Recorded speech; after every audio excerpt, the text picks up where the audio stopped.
Salute everyone. Welcome to the first edition of the Mets Q44 podcast. I am BX Sports Jedi Kev. What is going on? Here to talk about the team that plays in Queens, New York City. Field is their residence, the one and only, the Metropolitans New York Mets, and Buck Ball. Yes, indeed. We bring the new era, new season of manager Buck Showalter's baseball knowledge, IQ, and it shows for on this team. For once, the New York Mets, you could say, since you could probably say Davey Johnson, although Bobby Valentine was not a bad manager neither, got themselves a real X's and O's strategistician manager who knows the rules, who knows the insides and outs of the game of baseball. It is refreshing. It is good to see. We have a managerial presence in New York. I can't say that about it. And all true disparity. I am a Yankee fan, but I like the Mets. I cover the Mets. No ill will towards them. I like you all see the Q44. Now I'm gonna give you a little bit of a history.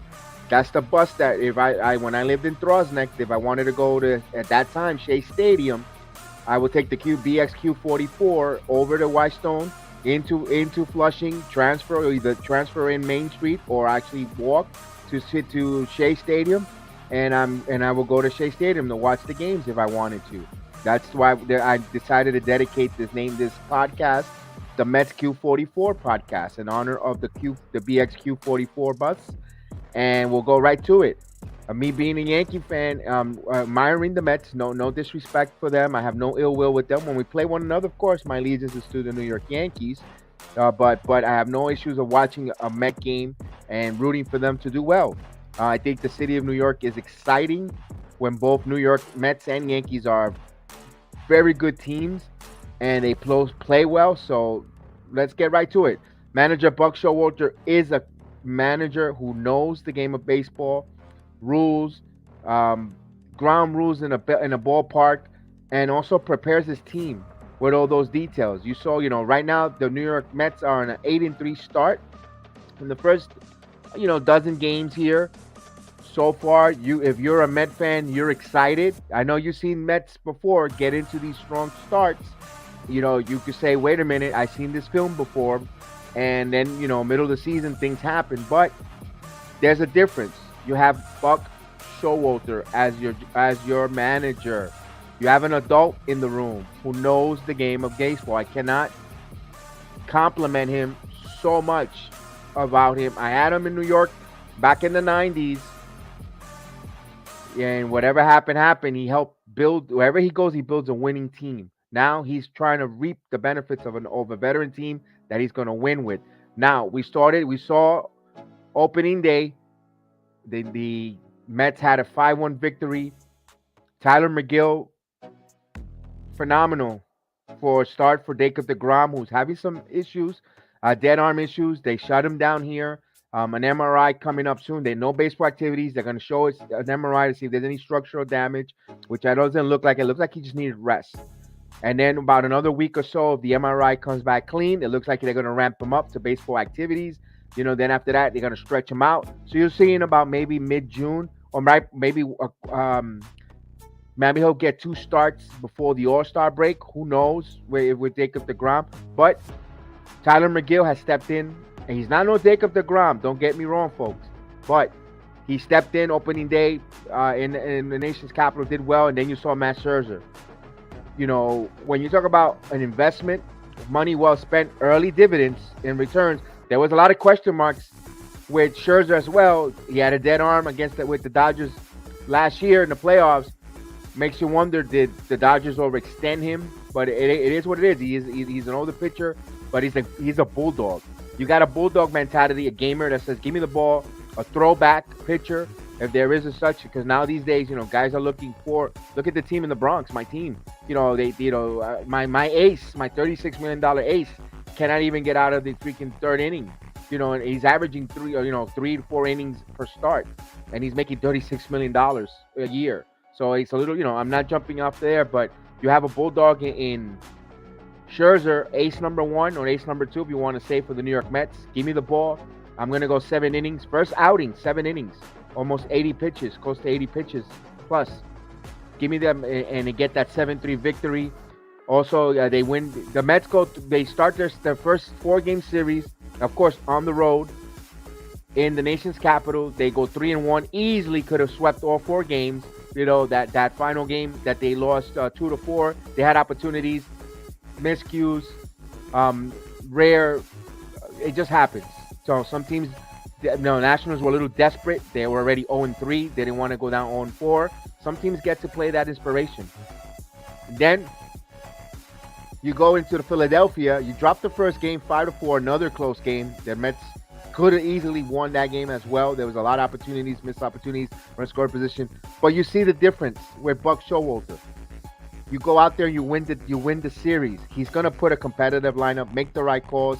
Although the Mets saw Taijuan Walker, we lost him for a while. Has an injury. He's gonna be on the IL. You know, off of spring. He also had a little bit of a scare. So keep an eye on Taijuan Walker. Um, Hopefully he gets back, get right, and he comes back as well. But also, what could you say about Cookie Carrasco? Played pretty well, solid. The Mets all around are piecing together the bullpen. You're gonna expect that from Buck Showalter team. He's gonna manage the bullpen correctly, put guys in the proper situation to succeed as a bullpen closer. If Edwin Diaz sees that he's in trouble, Buck. Although you could say, but look at Britton, in his past. But you know what? You learn from your mistakes. And I think Buck Showalter has learned from his previous mistakes in your time in the bullpen. I think he's going to handle this Mets bullpen very well, very smart. And you saw them take, the series that last before heading home to open up Citi Field. They took 2 out of 3 from the Philadelphia Phillies. Easily could have swept the Phillies, but you win the series. So you won the series again, and especially against the divisional rivals and the Nationals and the Philadelphia Phillies. Immediately set yourself up for what was a beautiful ceremony on Jackie Robinson Day in Citi Field, the unveiling of Tom Terrific, the franchise, the statue, long overdue. You know what? Kudos to Steve Cohen for spending the money and actually building this statue. Unfortunately, we would have loved to Tom Seaver, if you're a Met fan, would have loved to see him be there for the unveiling. Tom Seaver did a lot of the Yankee games in the early 90s with Rizzuto. I was endeared to him. He called a really good game. I as a broadcaster, I enjoyed listening to Seaver going back and forth. That friendly, combated broadcasting chemistry he had with Phil Rizzuto. To me, to watching a terrible Yankee team at that time, made those games fun and enjoyable to watch. Was Rizzuto and Seaver. The baseball knowledge with the funny, with the Huckleberry comedy with a little bit of Phil Rizzuto. They were really good. And Tom Terrific, although I did not see him play baseball, I remember him in the '86 World Series with the Red Sox. I remember getting that 300 win against the Yankees while he was a member of the White Sox as well. All those type of all, but I didn't value or appreciate the whole of who Tom Seaver was as a pitcher. Just be seeing highlights, but not seeing him in person. As a broadcaster, phenomenal. It would have been nice to see him alive, but his wife, his family were there. But all in all, he was honored. The statue sits there in front of Citi Field. When you go there, you embrace what the Mets is about in their past. And it's Tom Seaver, a gamer. The guy, give me the ball. The miracle Mets. The 72 Mets. The franchise. He made a lot of folks proud to be a Met fan. And he when you think about the franchise, that's who you think of immediately is Tom Seaver. So great day to them honoring him on Jackie Robinson Day. And the Mets go out there and win a 10-3 victory over the Arizona Diamondbacks. They opened the day. Everyone was happy. Everybody was exciting. Good for Met fans. They really enjoyed it. They get to see. They got out there and I'm telling you, you gotta like what's going on with the New York Mets, folks. You really gotta be excited for them. The Mets, you could see the difference in managerial. You see the difference with Buck Showalter putting in lineup, mix and matching. Alonso sometimes a designated hitter. Even Pete Alonso's playing well. Lindor looks much more relaxed. You could tell that the heat will be off of him here this season. He looks more at focus and ready to go. My opinion. Um, I got nothing but great things to say about this Mets. I mean, it's exciting to see that. Then you see them go play another game with the Arizona Diamondbacks. They just in another gear right now, and it just tells me that they're prepared. You see them win 3-2 victory against the Diamondbacks the second game, game two, and then they complete the 3-game sweep with a 5-0 victory. One of the plays that kudos to Buck and high IQ was there was a scoring play where I believe Dom Smith hit a fly ball, and you saw JD Davis take off to second base when at all people, Oliver Perez was going to do an appeal play to third, but Buck Showalter says once you step off, that ball's live. JD Davis took off. Of course, he got gunned. He got caught, picked off, trying to advance to second base, but they lost the chance to appeal. Although I think personally, looking at the replay, he was going to be called safe. But those are the little all those little intangibles that Buck Showalter brings. The attention to detail. You see the Mets winning. One thing about the Mets here, they are right now, as we record this podcast, they're at 8-3 right now. They just finished coming off a doubleheader sweep of the San Francisco Giants, who came in here extremely hot too. They were the two hottest teams in the National League. San Francisco started off really strong, and they got good pitching, but the Mets are winning in all different ways. They're not just one-dimensional. We're not hitting home runs. They steal bases. They bunt. You seen Robinson Cano lay down a bunt, sacrificing. You seen guys moving the runners over. You see guys, late game situation. You got to do that with a manager. Buck Showalter is not all analytics. It's not all launch angles. And frankly, right now in this early part, it's only a dozen games, but the New York Mets are an exciting watch as a baseball team to watch. They're fun. They're exciting. The first game of the doubleheader went into extra innings, and you have Francisco Lindor walking off with a hit, a double. Francisco Lindor felt comfortable. That's something that gets that guy going. That positive vibe. You get to winning, and it says it on every level of sports. Winning is the best deodorant that masks all the stink and funk of a team. You win, all the warts, all the smell goes away, and you can see that with the New York Mets. And yes, there's question marks in their middle relief that I think will get eventually taken care of. Starting pitching wise, you still don't got.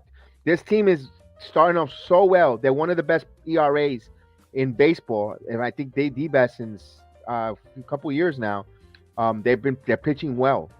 They're hitting with men in scoring position, moving base runners over. They're doing the right things, and it's a detriment to what Buck Showalter brings.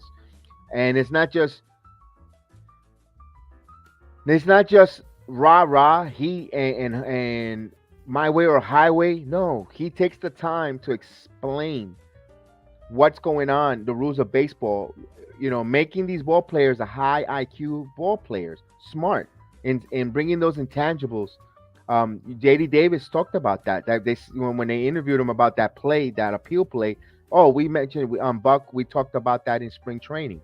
We brought up different scenarios in spring training. That is what the spring training is for. It's for you to implement the rules, try things different, implement what's going on and your style and your print. The teams take on your print of the manager.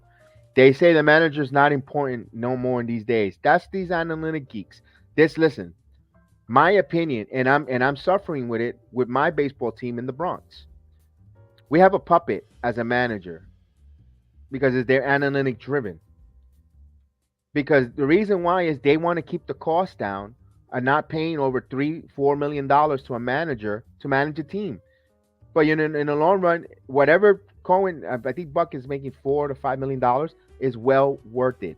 You see, and it's guys. I know it's only 12 games, and I'm not trying to do the do the parade down Canyon of Heroes yet. And besides, I'm a Yankee fan, so I'm being totally honest. Mets are exciting, and it's because of what's going on. You got a front office who will support the manager and stay away. I'm pretty sure they collaborate.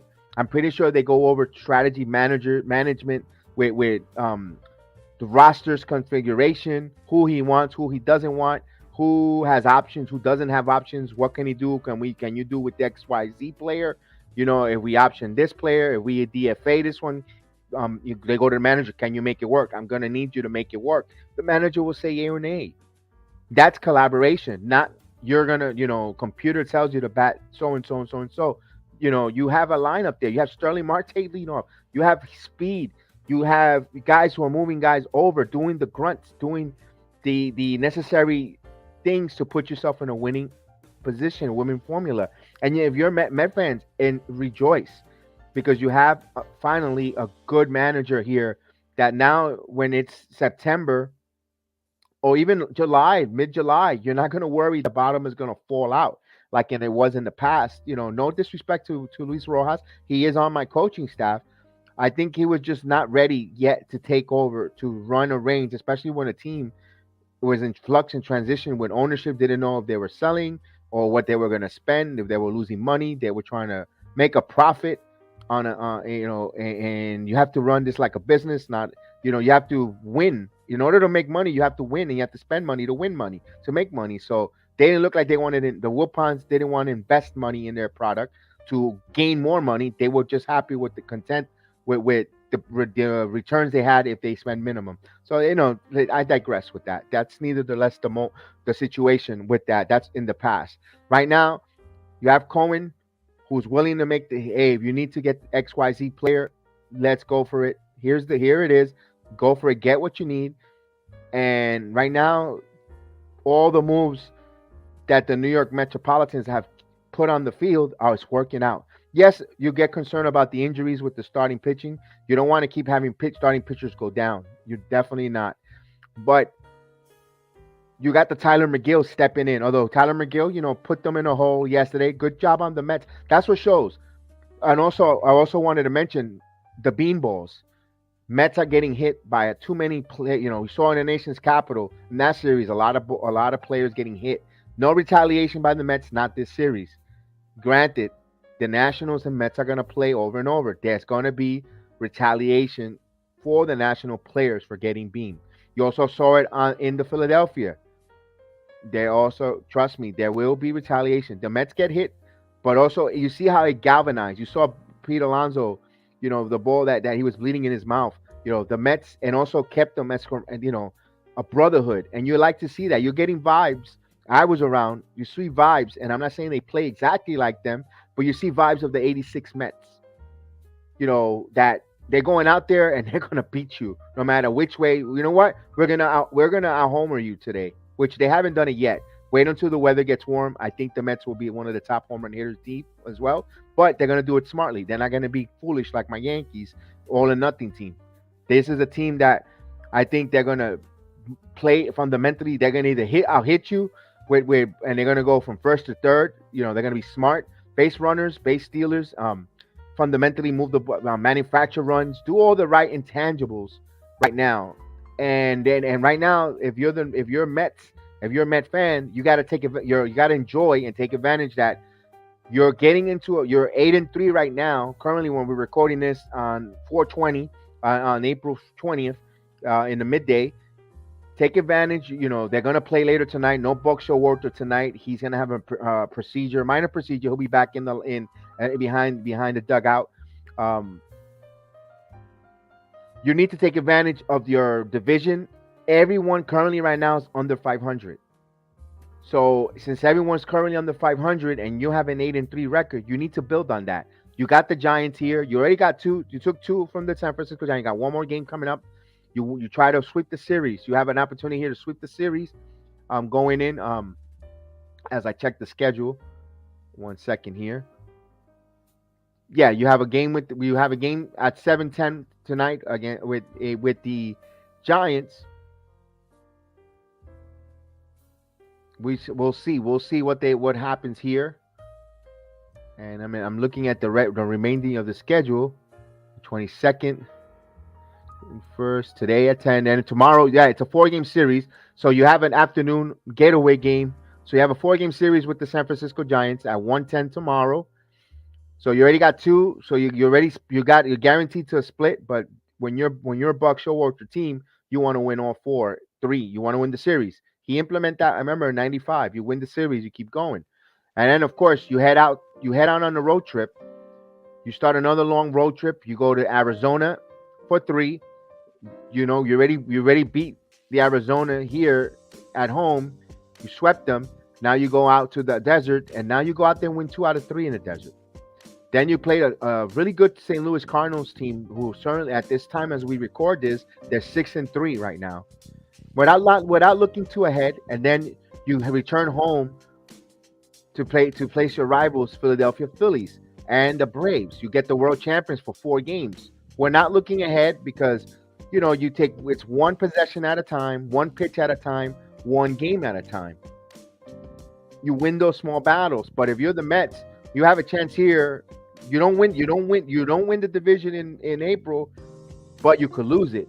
So you need to start winning your games, these winnable games. You don't punt any games any time of the season. You try to go out there and play. You play to win. That's it. The way Mariano Duncan mentioned it. I know this is a Mets podcast, but you win today, you play today, and that's it. So I know it's a Met podcast, but I just wanted to bring that implement. You win, you get good habits. Me personally,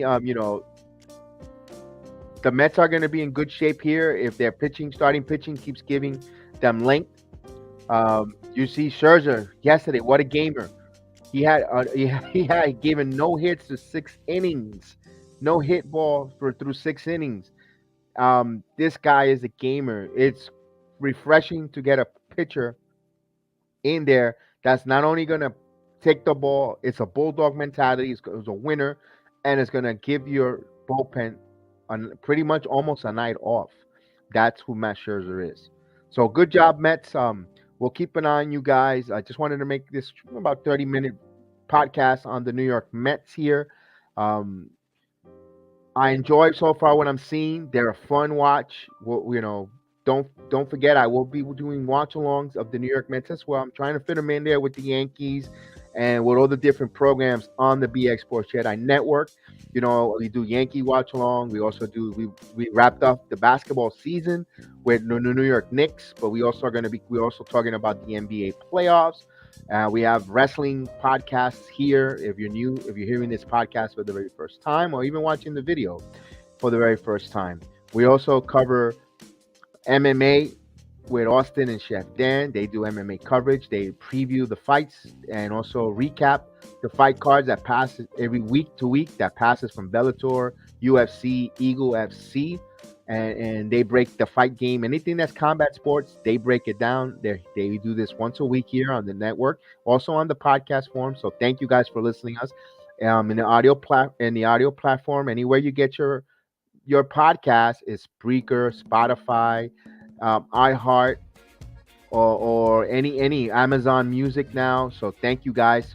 Please leave a positive review or a review. Just give us the comment. Let us know how can we improve the program, and feedback. We always want to receive the feedback. You're listening, and we also want to thank you. If you write a comment, we'll write it down, and we answer the comments. We'll answer the comments, and we'll thank you guys for listening to us, and also appreciate you giving us something that you cannot get back. It's time. So we appreciate you giving me this time here, this few minutes here to listen to the podcast, me break down my opinion of the New York Mets. So far, so good. I really am excited for them with this 8-3 start. I think they're, can you fit the month of April? If you could establish and dare I say be 10 games over 500, that's a great way of starting the season, because I know you're not going to play 750 baseball throughout the regular season. Yeah, but you want to build up, you want to stockpile, because every team, no matter who you are, goes through a rough patch in your regular season. So it's good to have some equity, some stacked up wins. So when that rough patch comes, you know how to navigate, and there isn't that much pressing. And you go, okay, we have some wins here that so we could get better. We're gonna feel right. Everything's gonna be okay. And I think if you do that here, get off strong start in April here, it's gonna mean a long difference. It could mean a big difference from either going play and hopefully not a wild card game in St. Louis then instead of Citi Field, or you're hosting the National League Championship Series at Citi Field, and you're not going to Los Angeles or St. Louis, in those sorts. So, with that said, guys, I want to thank you guys. I appreciate you guys listening to me here. Hit those likes, please. Subscribe. We are all over here in all this audio platform, and also in YouTube, Twitch, Facebook, Instagram as well, of Rumba. And we thank you guys. So I am BX Sports Jedi Kev, saying may the Mets be with you. We'll see you next time here on the Q44 watch along, on the Q44 podcast, on the Q44 report with me, BX Kev. Later, guys.